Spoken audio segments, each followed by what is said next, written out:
What's going on, everybody? Welcome to the 2018 NFL season here on RotoGrinders. I am Britt Devine, back with my two friends from last year from Pro Football Focus, Mr. Scott Barrett and Tyler Beaker. Scott, I'm going to start with you. Dude, it's been 9 cold months without any dank stance from you. I hope you're going to bring the heat this year. Yeah, man, I definitely missed you and really happy and excited DFS and regular season football is back. Yeah, it is. Tyler, you guys have been very busy over at PFF. We're going to show you some of the stuff behind the scenes there in a little bit that they got working behind the paywall. But welcome back, Tybo. I noticed no more glasses for Tyler. Had the little lasers in his eyes. Looking pretty slick there today, Tyler. Yeah, successful LASIK surgery. Hoping to dial in here with some red hot fire takes in this 2018 season. Is it true? So I'm scared too. I'm scared I'm going to be the guy that they mess up, right? Like I wear contacts. I have glasses. No one ever sees me in my glasses on the shows. But don't they just like suck your eyeball out and then they hit it with a laser and it does everything? How does that feel? It happened in like 10 minutes. It was very disorienting.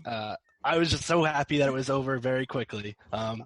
They do zap you, but it doesn't hurt at all. All right. Maybe I'll have to look into this and go to Canada, correct, too? Get the discount in Canada for that? Something like that. All right. So anyway, guys, so what we're going to do here, we're changing one small format up. So Scott was the creator of Actual Opportunity over at Pro Football Focus. We're going to give him his little segment to talk about that every year, and we're going to keep kind of our stud, dud, and a value play from each of the positions. If you were used to it last year, that's what we're going to be doing. So Tyler, without further ado, let's kick it off with you, my man, right? So our stud of the week, we've got a quarterback with a running back. It looks like they're going to give about 500 touches to per game, apparently. He's got his tight end back. He's got a rookie wide receiver that looks very athletic. You're coming out of the gates firing Cam Newton at home against Dallas. Why do you like him so much? Yeah, it's 2018, and it still feels like people tend to underrate the rushing ability of these quarterbacks. Despite Newton being a dreadful thrower, he's finished as a top 5 fantasy quarterback in every season where he's played 16 games. The guy just puts up fantasy points through his legs, and I'm chasing that 100%. He's never had more weapons at his disposal, as you just alluded to. Dallas allowed the 3rd most passing touchdowns last year, and they're going to return many of the same familiar faces in the secondary. I think it's definitely a point we should be targeting early in this season. The only thing we really need to worry about is a possible sluggish pace. Both the Panthers and the Cowboys are kind of slow in that regard, but I think there's a lot of fantasy points for Newton to have in this matchup. You read my mind. I was going to counter you. Now, normally we have our show sheet, and last year we wrote everything down, right, because we wanted to be good with our stats. We're doing a little bit more off the cuff. I was going to come at you. Are you worried at all about that pace? Or you think Cam, he's going to get his yards on the ground. He's got all these weapons. This Dallas offense, I think it could sputter out real hard if they get behind and they got to pass. It didn't really look good in this preseason. Doesn't look like you're too worried about the slowdown. No, so I've been trying to up my game as an analyst and trying to poke holes in my own arguments. So I was ready for you there, Britt. All right. I agree that we could see a lot of trouble with this Dallas offense. A lot of 3-and-outs, giving the Panthers a lot of time on offense. And Newton just is a guy that picks up fantasy points in a myriad of ways, rushing and throwing. And those are guys that I like to target. Yep. His ownership's probably going to be somewhat low, too. Quarterback ownership never really gets too high because you make your lineup around the quarterback, pair him with a receiver. But pretty good options for Cam Newton. I like that call. Scott, one for you here, right? He's got Alvin Kamara, right? Is Kamara going to be the workhorse? We'll talk about that in a little bit when Tyler gets to running backs. But it looks like you got Drew Brees, and I'm going to counter you right now. Are you worried the game gets so out of hand that they're just like Mike Gillislee, take 20 carries in the second half? I mean, that's something to consider, but I don't know how worried I am about that. And you also have to remember when a game is a blowout, chances are, especially given the lack of depth at the running back position in this one, that Drew Brees was the one who was scoring all of these points. To be honest, I'm not really in love with any of these stud quarterbacks, but if forced to choose, I'd pick Brees for tournaments. He has the highest implied point total this week. It's a home game. Tampa Bay was a bottom 12 defense against quarterbacks last year. They don't seem much better this year. They have the single best matchup to play wide receivers against last year. So, Michael Thomas is an easy stack. You like to see that. And like we're saying, the Saints only have 2 running backs on the team. Alvin Kamara and Mike Gillislee. Gillislee just joined the team, likely doesn't know the full playbook. Kamara, meanwhile, should see a massive uptick in usage relative to what he saw last year. And he's also a great stacking option. You have to remember that 40% of his touches came via the pass last year, and 62% of his fantasy points came via the air. So, if he's scoring points, chances are Drew Brees is going to be racking up a lot of points, using him as an extension of the run game. Yeah, I love it quite a bit. A little bit of a game stack. Not so much on Mike Evans running it back. I'm mixing in O.J. Howard. I'm mixing in some Chris Godwin or Deshaun Jackson if you're trying to make a game stack. Evans going to have a pretty tough one-on-one matchup. Don't like him after the catch too much either. But I like that call on this one quite a bit. And I'm seeing deja vu here, Tyler, between you and Scott's value quarterback. Looks like you both have the same one. So let's talk. Is this the year of the Browns, Tyler? We'll see about that. Hard Knocks wasn't very inspiring for that. But we do both agree that Tyrod Taylor is a great play this week. I think he's great for cash. He's a guy that I'm definitely going to be targeting there. It's a home game here versus Pittsburgh. Tyrod looked really sharp in the preseason, completed over 70% of his dropbacks. He's the picture-perfect model of Rich Rebar's Konami Code quarterback, and he's a player that Rich noted in his worksheet that he has scored at least 15 points in 30 of 43 starts over the past 3 seasons with Buffalo. And that was with the dreadful Bills squad. Now he has a plethora of targets at the short to intermediate interval with Jarvis Landry, David Njoku, Duke Johnson. He's just my ideal cash quarterback at the moment, and a guy that I have really had trouble trying to pivot off of.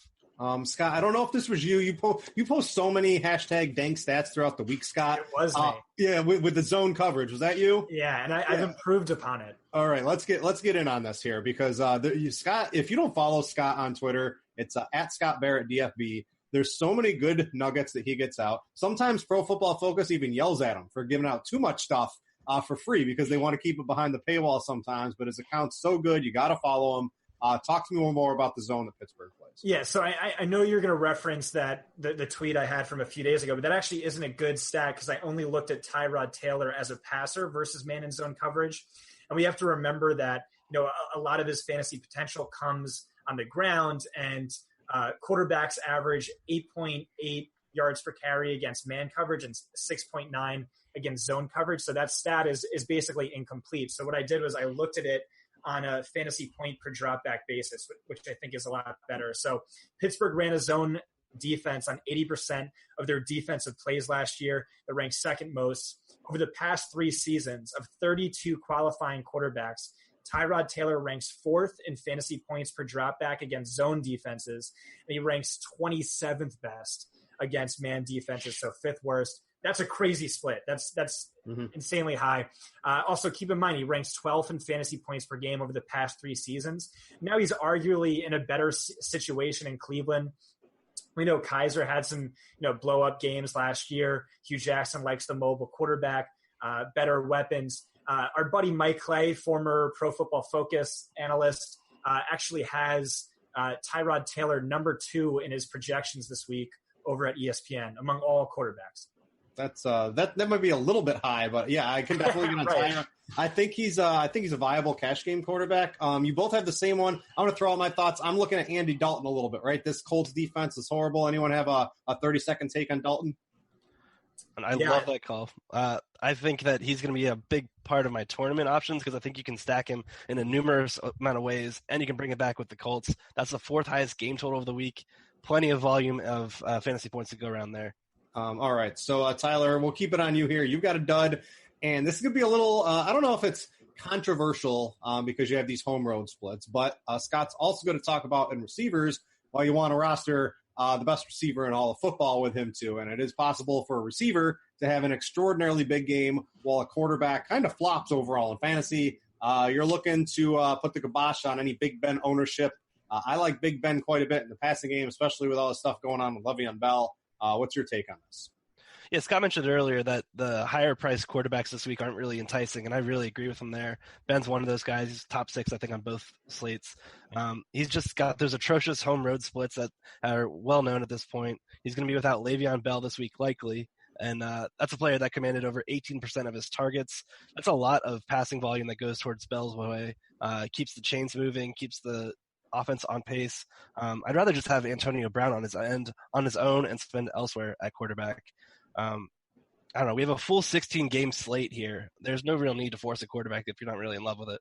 12 games for the main slate. They keep taking every week. It's like we're going to take another game away from you. But it's 12 games, I think, for the main slate.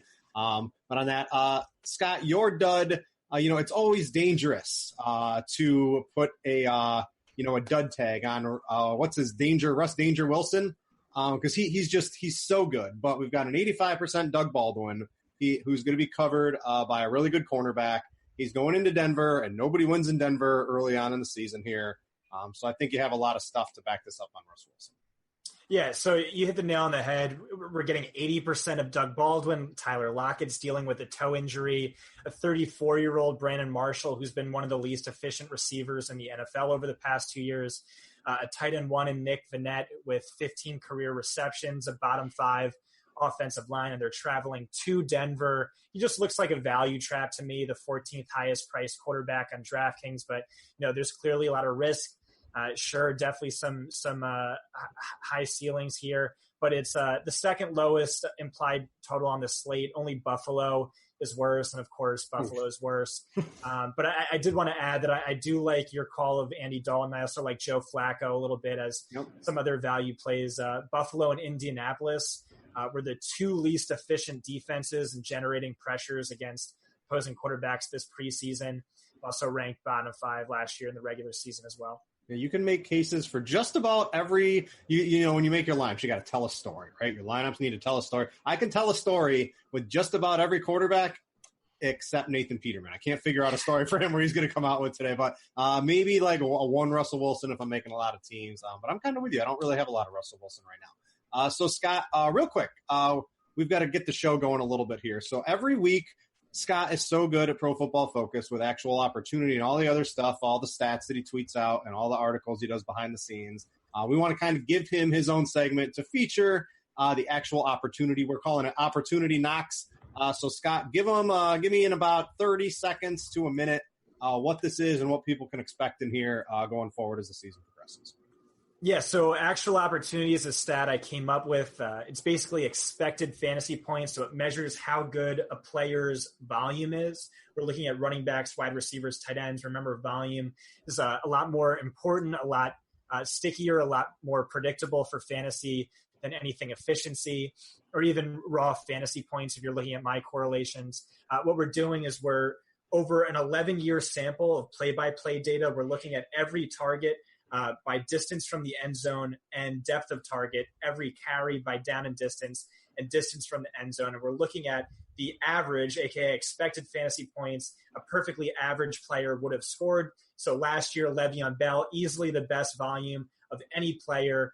And it wasn't particularly close. Todd Gurley was actually a little behind Ezekiel Elliott, but he thrived on efficiency. A good stat for you that's related to one of the players I'll be talking about in just a little bit, Melvin Gordon. So he played in every game last year, but he was on the injury report 6 times. If you exclude all 6 of those games, he averaged the same amount of expected fantasy points per game as Todd Gurley did last year. So really tremendous volume when he was healthy. And then that dropped by about 5 or 6 expected fantasy points per game when he was dinged up and on the injury report. Yeah, so just all kinds of stuff. What else you got on Gordon? I'll stick with you here for running backs. What else makes this matchup so good? We'll get Melvin Gordon, your stud running back of the week, out of the way here.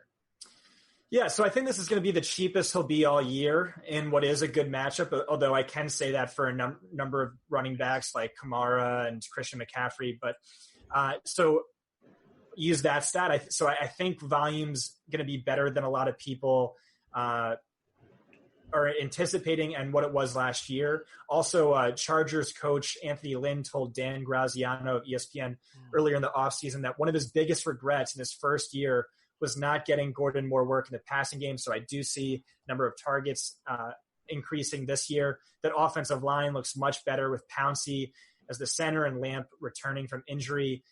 There's a 26-point implied total.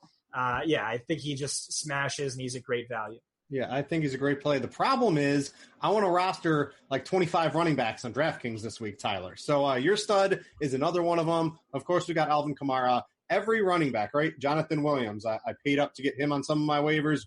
He's now irrelevant. I wanted to get in the Scott Fishbowl. I paid some money for Boston Scott. Boom, he's gone. They re-signed Mike Gillislee. He probably doesn't know the playbook like Scott said. Like, Kamara's got to get 20 to 25 touches in this game. I just don't see any way around it. Yeah, I agree. I think he's a lock to rack up a ton of touches and potentially touchdowns. Home matchup here against the Buccaneers, one of the highest game totals of the week. The Bucs defense allowed the second most fantasy points to opposing backs last year by being beat on the ground and through the air. They allowed the second most touchdowns to opposing running backs. And I think Kamara could rack them up in spades this week, with the Saints implied for a 29.5 game total. Our DFS lineup optimizer actually has Kamara with the highest raw projected fantasy points among all players. I think it might be bold, but I'm not worried about Mike Gillislee coming in to spell him whatsoever. I think they're going to feed Kamara until his legs fall off. He's at 215 pounds. He's set up for an every down role. And I think the only time they'll ever take him off the field is when he's gassed after putting up back-to-back 15-yard runs. And then Mike Gillislee scores the 2 touchdowns, and we all tilt our faces off Sunday afternoon. I can already see that happening. But I'm in agreement with you. Alvin Kamara is a great play. There are so many good plays. Christian McCaffrey, I like Melvin Gordon. I like Leonard Fournette. You can just go on and on. You really can't go wrong with any of the high-priced running backs, I think, this week.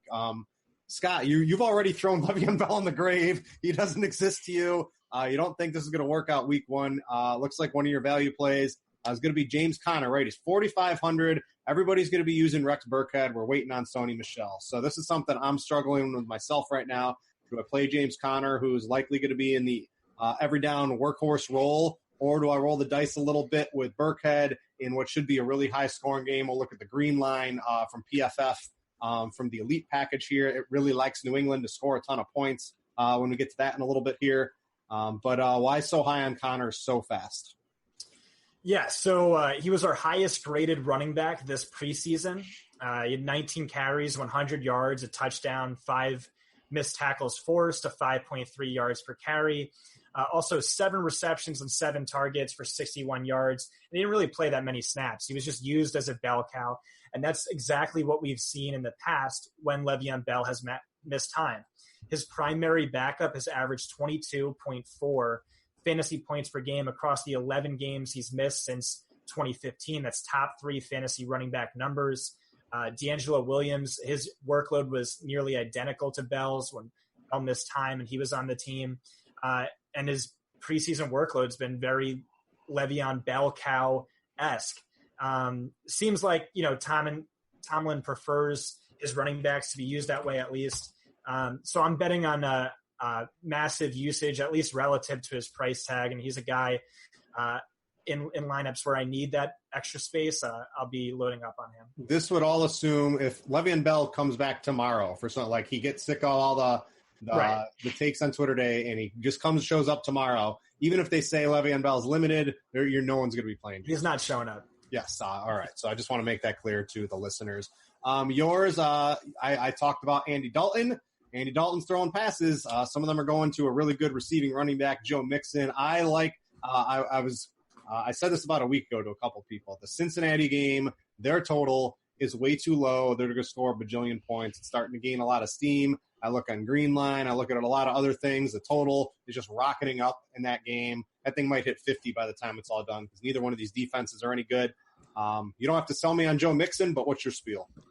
Man, I felt so sneaky thinking this Indy-Cincy game was going to be the one to target. Like 21, and I'm just like, this is so wrong. Yes, I was all about it, and now I'm getting kind of frustrated that ownership's going to go through it. But it's a great play for the same reasons. They're terrible defenses. Mixon was one of my biggest draft crushes last year, and he didn't really blow it away, but he did show a lot of promising signs. He was our number 17 graded running back last year. That was better than Le'Veon Bell, better than Melvin Gordon. He averaged 17.7 touches per game. In the 7 games, he saw at least 50% of the snaps. He should easily surpass that number this week. The offensive line added Cordy Glenn. They added first-round center Billy Price. Indy's rush defense gave up the second most rushing yards in the league. Scott nailed it, though, with the obvious play being James Conner. But if Bell is a late go, I'll be pivoting all my Conner plays to Mixon. Yeah. What about Burkhead's a guy drawing a lot of steam right now in ownership? Any takes for either of you? Yeah, I mean, he's a great play. I want to make sure Sony Michel is out for this week because, either way, ownership's going to be sky high. yeah, he's right up there with Connor. Yeah, I think he's pretty good. Tyler, any 10 seconds on Burkhead? I'm sticking 100% Connor. All right, I would kind of agree with that as long as Le'Veon Bell doesn't play. All right, let's go to your dud, Scott. You've got, I don't know, I think this guy's going to be used somewhat because someone has to catch passes for the Buccaneers out of the backfield. We know it's not Ronald Jones, right? They only threw it to him, like 17 times in college? Are they really bringing in Jacquizz Rodgers, the third or maybe even second string running back to catch passes as they try to play catch-up?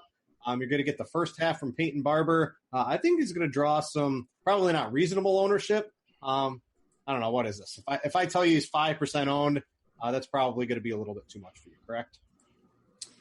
I actually expected him to be a little higher owned than that, which is partly why I wrote him up. I've heard his name mentioned quite a bit. But that's what it is. I'm not confident he's going to get the receiving workload. I think Jacquizz Rodgers is going to get that passing down role, and that makes him too risky when the Saints are favored by 9.5, which is easily the biggest spread of the week. They also have one of the lowest implied point totals. I think they get buried, and we've seen this preseason. He's had 15 carries, but only 3 targets. Meanwhile, Jacquizz Rodgers, I think has had more than that, unless my data's off. But yeah, so I'm fading Peyton Barber this week. Our projected ownerships, he's a little bit higher, 6.85. Somehow we don't just have 7%, we have exactly 6.85%. Don't ask me how that works, but we've got our ownership up in there. So about 7%. I don't know, maybe that's just a smidge too high for my liking as well. So I'm kind of on board with you, Scott. And then we'll go to you, Tyler, to close out running back as your dud. Oh my goodness, I just lost my sheet too. I'm losing all things all over the place. Alfred Morris, right? So he's in a little bit of a timeshare. You go into Minnesota, nobody scores in Minnesota. There's that's been all over Twitter this week. It's like all the scores are like 10, 14, 13, 7. You just can't score points as an offense when you go into Minnesota. Yeah, I haven't heard Morris's name mentioned frequently yet, but it's still Wednesday, and the fish takes haven't really been out in full force yet. But Morris was a popular redraft fantasy name last weekend, so we could see a lot of people think, okay, he was a popular name to pick up. Why not play him this week? It's just not the week to do it, though, against the Vikings. Very stout rush defense.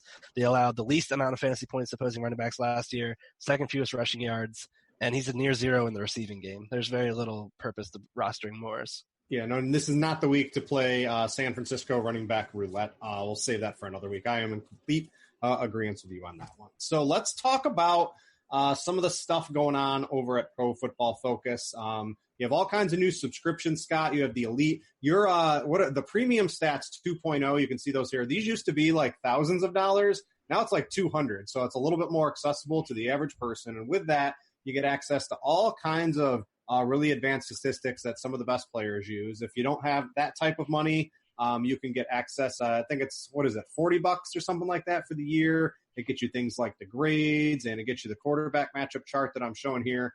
But I want to talk to you about Green Line on Pro Football Focus, right? Sports betting, it's becoming a lot more prevalent. In a couple of years, we're all going to be sports betting on our phones whenever we want. This is just the way society's going on here. So PFF launched, looks to be what, like, if you want to go look at some picks on games, you could see one. I've got what looks to be one of their best picks of the week here with the Patriots supposed to win by, 3.5 points more than what the market's currently giving them.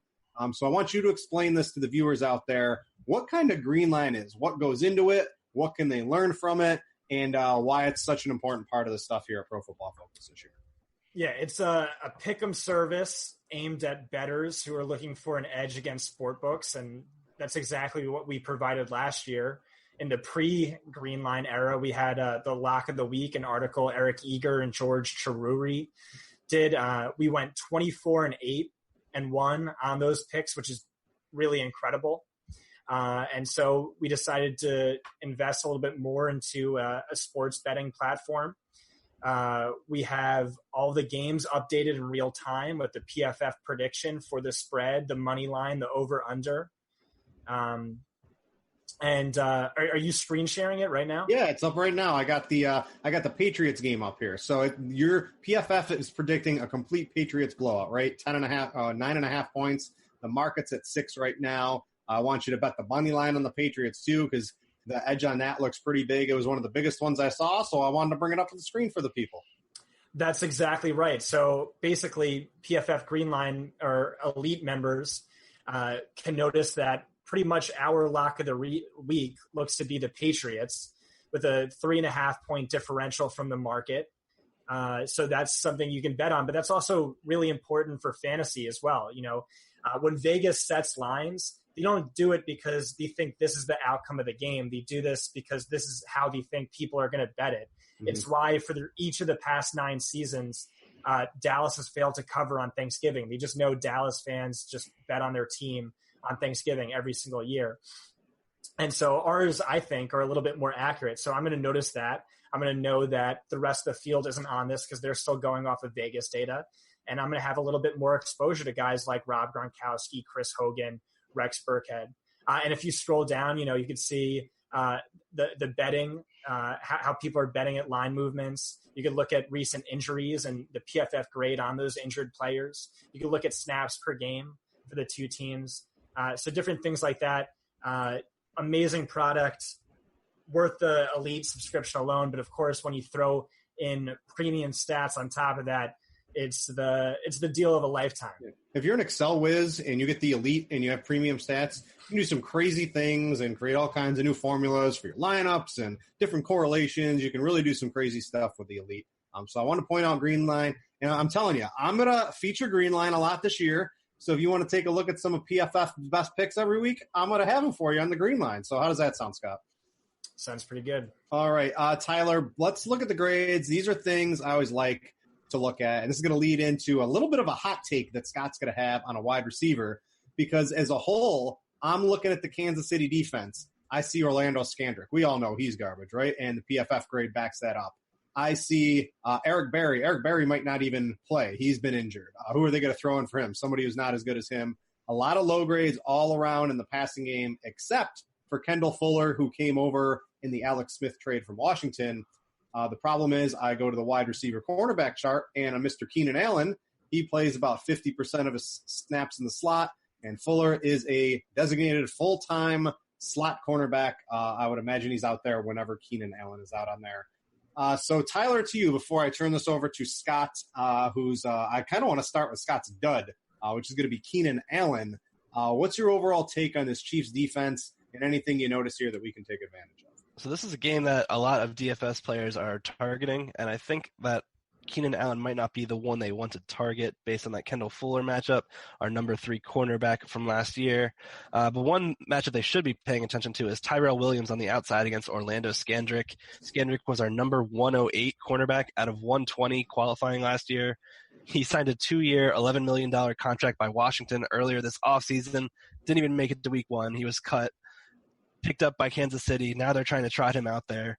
I think Tyrell is a fantastic bargain bin play at just 4,200 on DK. Yeah, so we got all this stuff, the wide receiver cornerback chart. I'm going to rotate a lot of the tools here at Pro Football Focus. We'll talk about their articles. There's so much stuff. It gets better every year. You got to check it out. If you just like to read football content, you're not going to find better stuff that applies to fantasy than you're going to get from Pro Football Focus. Plus, you get all the other stuff. Like, if I just want to read the best fantasy football articles about what's going on in a game, you can get that at Pro Football Focus. And then you get, the grades and a whole bunch of stats all thrown in on top of it. Seems like a pretty good deal.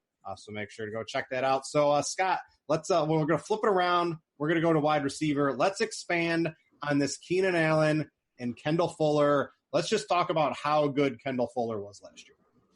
Yeah, he was our number 3 graded cornerback last season. I believe our number 1 graded slot cornerback. He, among all cornerbacks, to run something like 200 on 200 coverage snaps. He ranks second best in yards per route allowed to slot wide receivers. He's just really tremendous, and it's a tough matchup for him. So I might be pivoting towards a guy who we'll get to in a little bit in the tight end section.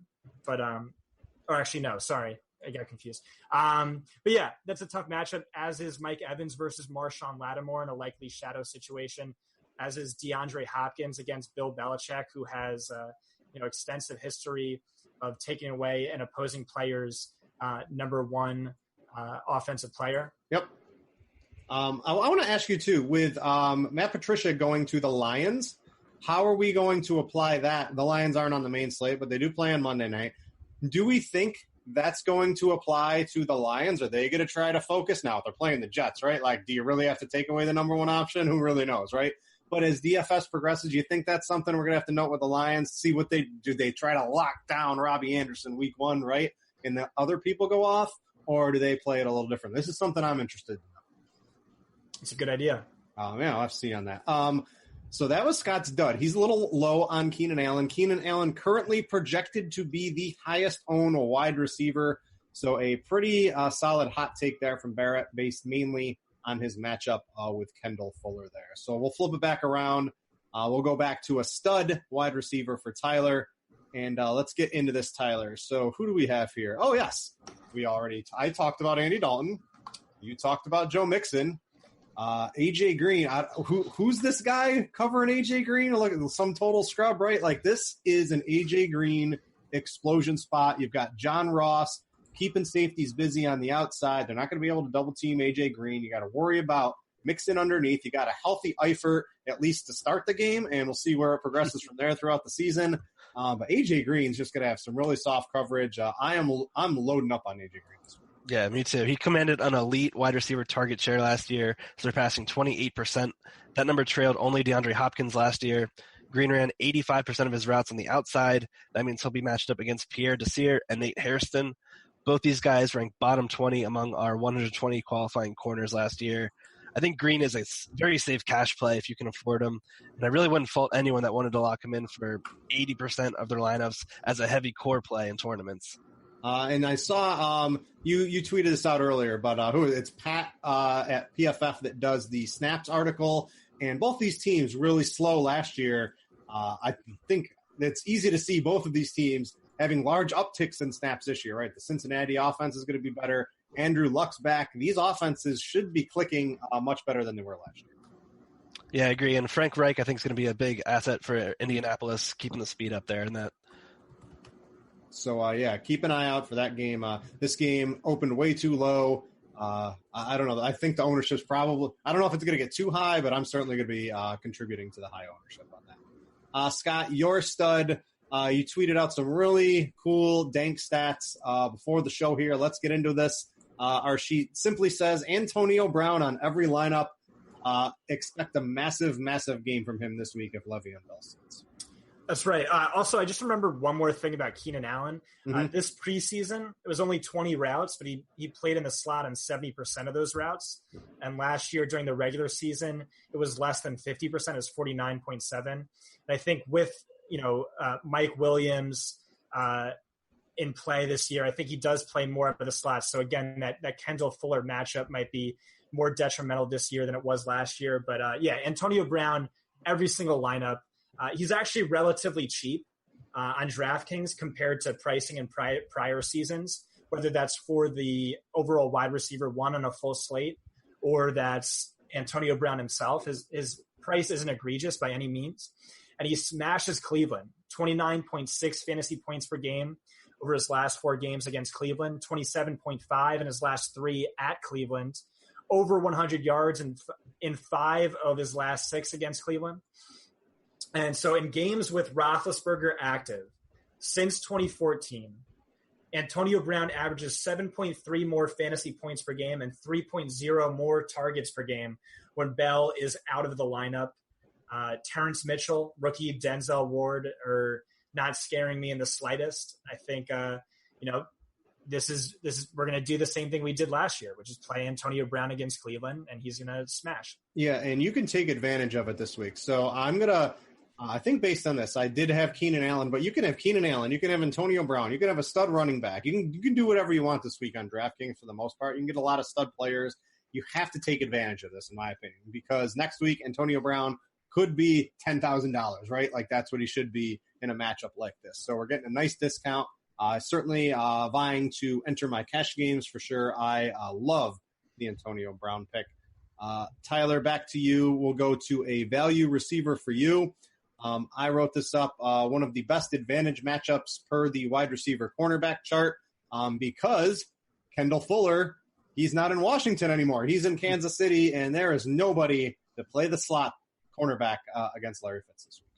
No, the guy that they're trying to replace him, his name is Fabian Moreau. He played just 5 snaps in the slot last year for Washington. I think Fitz is going to eat in this matchup against the unproven Moreau. One of the things I was really looking forward to in preseason was trying to see if there were any wide receivers that could step up on the outside for Arizona. Nobody really did, so I think it's just going to be another year. Larry Fitzgerald, 100-plus targets, lock him in. This matchup is a dream here against Moreau. Sam Bradford, he's a guy who's heavily targeted the slot during his career, nearly 25% of his attempts since entering the league. That's a stat from Scott. I think Fitzgerald's a great play. Yeah, and you don't have to worry. We're not worried about Josh Norman going into the slot. I looked at all this stuff on PFF. I actually wrote him up for an article I did for RotoGrinders. Norman only played 6% of his snaps in the slot. I'm not expecting Larry Fitzgerald, Josh Norman matchups to really bother me at all. That might happen once or twice in the game. This looks like Larry Fitzgerald. He's just going to continue chugging along.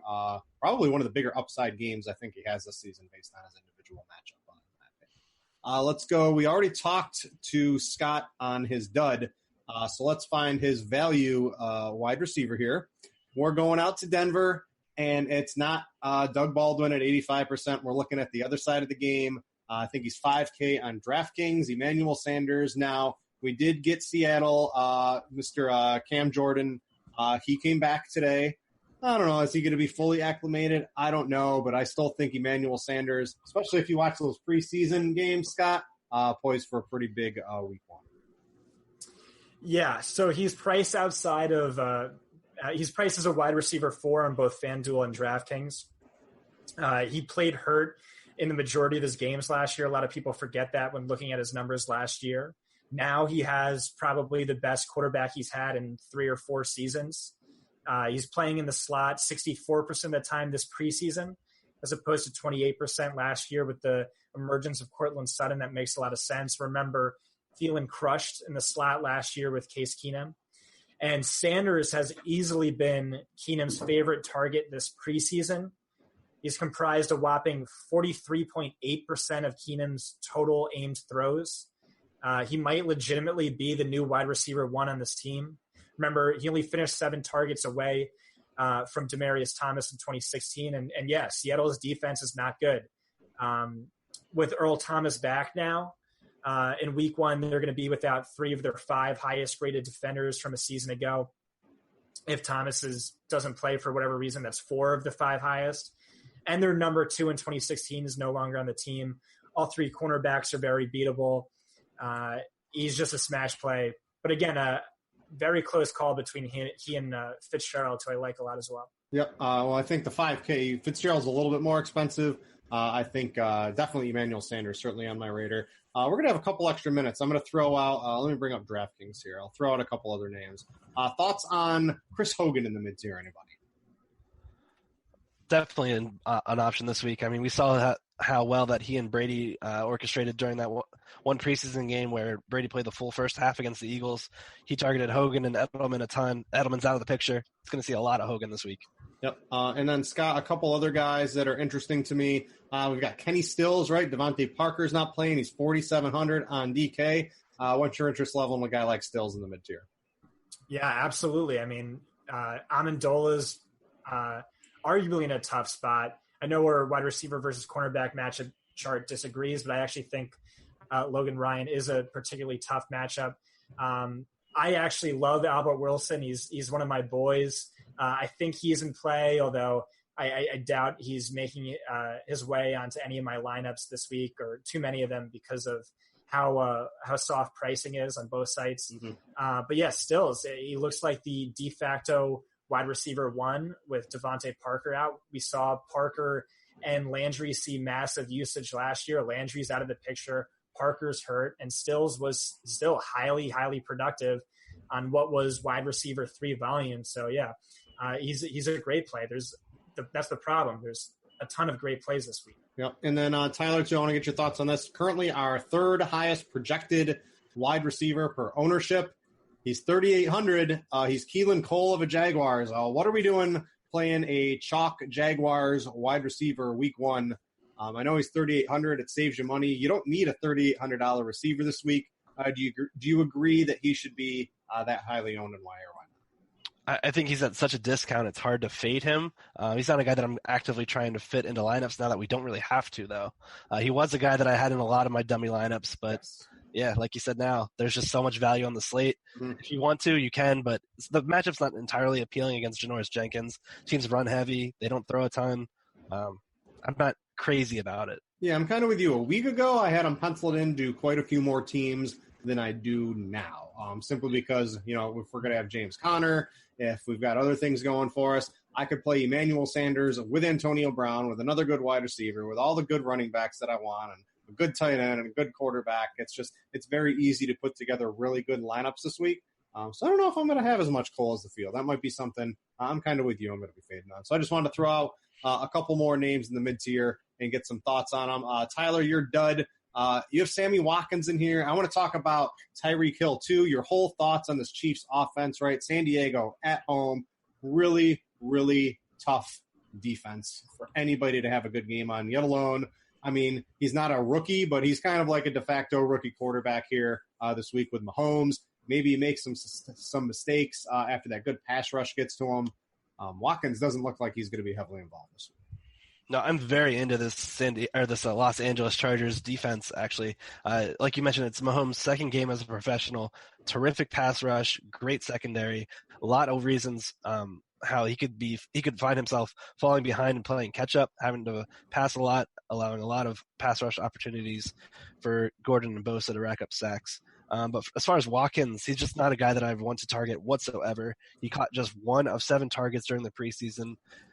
He even let me phrase that starkly contrasted to what Tyreek did, who was a perfect 14 for 14 and had that highlight. Was it a 99-yard bomb that Mahomes threw? 205 yards that one I saw. Yeah, that went viral. And Watkins, for whatever reason, has just slow to develop a rapport here in Kansas City. It won't get any easier here against Casey Hayward, who is our number 2 cornerback matchup. Our wide receiver cornerback matchup chart has Casey Hayward expected to shadow him this week. Hayward was a phenomenal shadow wide receiver last year. Here are some of the stats he did against number 1 wideouts. Amari Cooper in 2 combined contests went 2 for 18 on 5 targets. Demaryius Thomas in 2 matchups went for 4 for 61 on 8 targets. Alshon Jeffrey, 1 for 13. Dez Bryant, 2 for 19. Robbie Anderson, 2 for 22. There's just so many receiving options. I didn't hear any number 1 options. I don't know. Hill's a guy I'm interested. Like I'm gonna play Tyreek Hill in tournaments every week, right? Because he can just have the 70-yard get behind 3 guys at any given time, and Mahomes can get it. So I'm gonna play him. I know it's a tough matchup, but I want to play Tyreek Hill when he is low owned, and I don't want to play Tyreek Hill when he is going to be highly owned. So I'm certainly going to have plenty of Tyreek Hill this week. Yeah, and he doesn't draw that dreadful matchup against Hayward, which is a very beneficial thing. Yeah. If we have Watkins just occupying Hayward, Hill has a chance to go long for a touchdown. Yeah, and Scott already dropped the hot fire a couple of minutes ago. He does not like Keenan Allen in that slot matchup against Kendall Fuller. So let's go to tight end. Let's wrap this show up. We've got the Roto World show coming up next with Crane, Lord Reeves, and Evan Silva. So if you like this show, we got another one coming up that's just as good. So, Tyler, let's start with you on tight ends. This one's pretty, we have a lot of money. I think I'm going to allocate my money mostly to guys like Antonio Brown and Alvin Kamara, right? Because I know those guys have a very low chance of disappointing, in my opinion. When you get to tight end, even when your name is Rob Gronkowski in a game that the Green Line loves and there's no other receivers for you to throw the ball, weird stuff can happen in tight ends, even when they're priced high. Can't come through, but in tournaments, I'm going to have a lot of Rob Gronkowski, right? So this is a really good play. This matchup looks ideal as well. Yeah, I think you nailed it there. Like, I'll never pay up for tight ends in cash games, but Gronk is a perfect tournament option. Could go absolutely nuclear here in these first 4 games with Edelman out of the picture. New England already has a very tight concentration of where the targets are going to be distributed, and I think Gronk should see an uptick in no matter where they are in the field, but particularly in the red zone. We were asked to give some bold takes at PFF a week or two ago, and mine was that Gronk would torch his old touchdown record of 17 touchdowns and notch 20 this year. I think it starts right here in week 1 against the Texans defense that allowed the 4th most touchdowns to opposing tight ends last year. Both the Texans and the Patriots, they play up-tempo paces. Should be plenty of volume, plenty of opportunity. I mentioned earlier that Alvin Kamara was our number 1 projected point getter in our DFS lineup optimizer. Number 2, Gronk. Scott, you need to fix that, right? Antonio Brown's got to be number 1, right? Yeah, I think so. But Yeah. I will say I have Gronk ahead of all other wide receivers in my projections. Yeah, on FanDuel too. FanDuel, Gronk is a much better value than he is on DraftKings this week. So you can actually make cash games with Gronkowski pretty easily, I believe, on FanDuel. Let's talk about – so we just talked about the Chargers defense, kind of limiting the wide receiver, Scott. You like Gronk, obviously. How can you not like Gronk this week? It seems like a really good spot. But you also have Kelsey in here, too, to be a little bit different. What are you seeing in this matchup that's going to allow Kelsey to exploit it? Yeah, again, the correct answer is Gronkowski, but I like Kelsey. I think he is quietly a great play. So Kansas City has some tough cornerback matchups. The Chargers might have the best cornerbacks in all of the NFL, and that's going to be tough on a rookie quarterback. I could see him leaning on Travis Kelsey, who he leaned on during the preseason this year. Not as much as Tyreek Hill, but still pretty high for most, I think over 20% target market share for Kelsey. I also buy into the narrative that Andy Reid is one of the best at game planning with extra time to prepare for an opponent.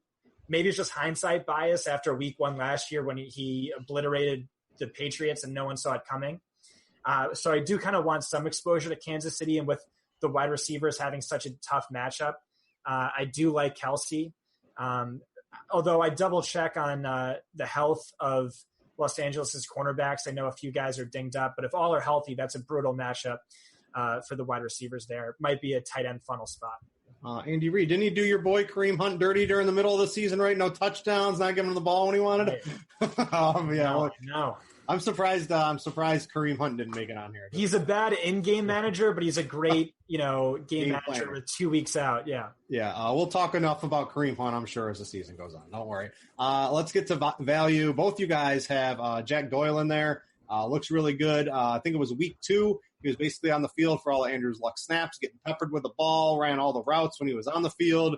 Kind of got week 3 off because they wanted to see what they had with Eric Ebron.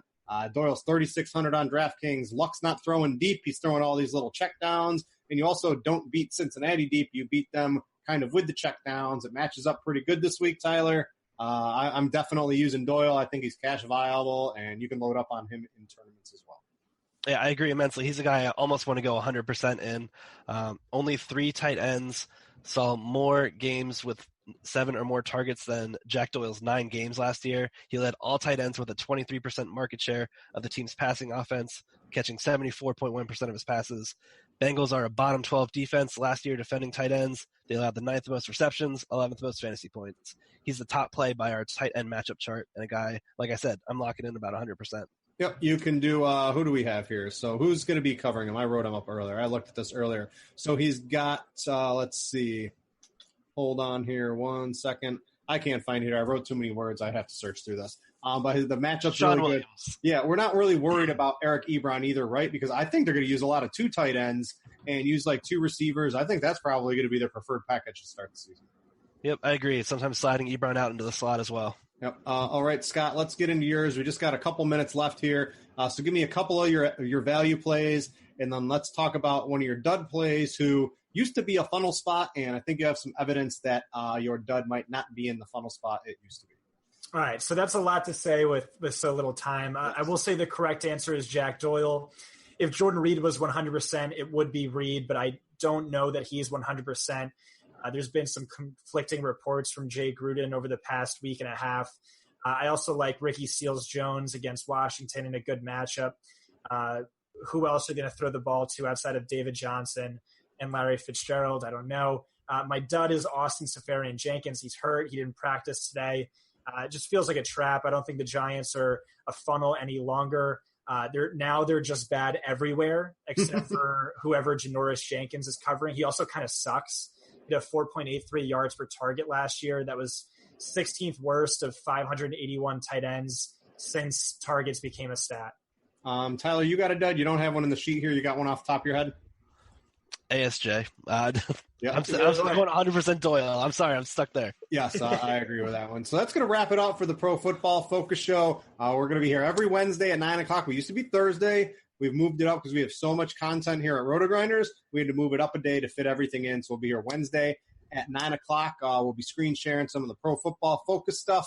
Every week you'll be hearing more spiels about Scott's actual opportunity. We're going to have a real fun time looking at some of the more advanced statistics that you might not hear about in your average podcast or your average article that you come across in DFS. So, boys, it's been fun. We got to get out of here, though. We've got the next show coming up, so we're getting the boot. So thanks to Tyler and Scott for joining me for 2018 NFL here at RotoGrinders. Thanks to Pro Football Focus for bringing you guys back. I am Britt Devine, and thanks to all you guys for watching.